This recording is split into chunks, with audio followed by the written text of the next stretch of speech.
Sebagaimana pada tahun sebelumnya, untuk Ramadan tahun ini, Pemko Pariaman bersama Forkopimda setempat mengadakan safari Ramadan ke sejumlah masjid dan musola yang ada di daerah tersebut. Dari laporan panitia, ada 9 tim yang diturunkan selama 2 hari.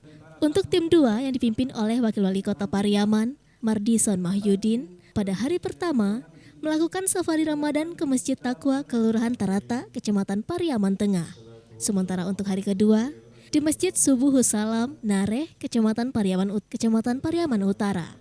Selain memberi bantuan, safari Ramadan, menurut Mardison juga bertujuan menjalin silaturahmi pejabat pemerintahan dengan masyarakatnya. Makanya kegiatan safari Ramadan itu setiap tahun tetap dipertahankan karena banyak nilai positifnya. Menurut Mardison, selain bisa menjelaskan mengenai pembangunan yang ada di daerah tersebut, selain itu mereka juga bisa mendapatkan masukan dari masyarakat mengenai permasalahan yang dihadapinya selama ini. Dalam kegiatan safari Ramadan, juga diisi dengan ceramah agama yang disampaikan mubalik terkenal yang ada di daerah tersebut. Untuk tahun ini, dari 9 tim yang dibentuk, ada 18 masjid dan musola yang dikunjungi.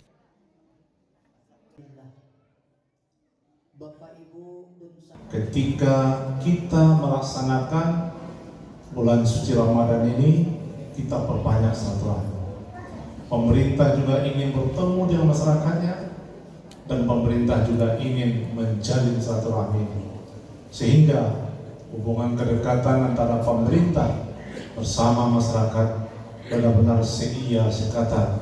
Dan ini tentu adalah merupakan program yang tetap kita pertahankan. Dari Pariaman, Sumatera Barat, Eka Gus Priyadi, iNews melaporkan.